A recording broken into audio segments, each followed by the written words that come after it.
what would you say is some of the biggest misconceptions about forensic pathologists? And let's maybe talk about this from the perspective of the public and from medical students, which I think we have some with us today, who have the option to choose this as a career path. What do people typically think when they think of a forensic pathologist or a medical examiner? Well, you have two choices. You have like the weirdo older man who performs autopsies under a bare swinging light bulb in the middle of the night, or you have the glamorous forensic pathologist, female forensic pathologist who goes to crime scenes in heels and talks to her patients. Pick one. So neither of those are accurate. Forensic pathologists are actually really, I don't know that you would pick them out of a crowd as being, people who work with the dead, except unless you overheard our conversations, then that might tip you off. But generally, we're fairly normal appearing people that just happen to have a very unusual job. And what about medical students? What do they think? Or what did people in your cohort think when you were at medical school? You know what? I think I was the only person in my 250 people in my medical school class who became a forensic pathologist. And I had to fight to do a rotation at the local medical examiner's office because no one had done one in about 15 years. So what they thought was probably that it was a little odd, but you have to do what you want to do every day. I mean, I did rotations where I thought family practice was interesting, but it seemed like just nagging your patients consistently.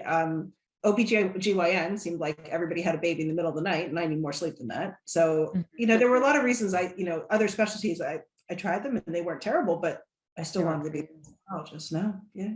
So talking about misconceptions, what is because there's so many, but let's think of one thing that shows CSI and NCIS portray that is completely inaccurate. I'll give you my two pet peeves. Okay, one is on CSI, they have a night shift in the original CSI.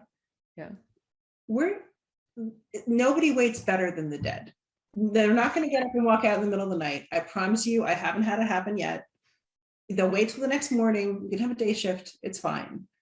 The other one I would say is probably that somehow there was one show on, I can't remember the name of it, where the protagonist was a woman and she was a promising neurosurgeon who somehow lost the ability to operate. So she just slid over and became a forensic pathologist. That is not how that works. So to become a forensic pathologist, you need 4 years of college, 4 years of med school. This is in the US, 3 to 4 years of residency in basic pathology, and then at least 1 more year in regular forensic pathology. One does not wake up to find oneself pressed into service as a forensic pathologist. It's not a fallback position. I think there's that's another misconception that we really ought to address. There's this weird idea, and I'm not quite sure which show it comes from, that somehow you can be a medical examiner and not be a physician. That is not a thing. It's definitely not. No, it's definitely not a thing. Okay. So it requires a lot of specialty training. And so that stuck in my craw a little bit. A little piece of my soul died when I saw that. Have you ever, is there something that they tend to somewhat accurately portray, just to give them the benefit of the doubt here? Yes, actually, the one thing that those shows tend to get right isn't the visuals in the morgue. Usually their props are pretty bad, but the one thing they do get right is the sound of the morgue. So the whine of the bone saw, the sound of ripping dura out of the skull cavity, that tends to be pretty good. Yeah, and it's probably all Foley artists taking grapes and watermelons. Absolutely.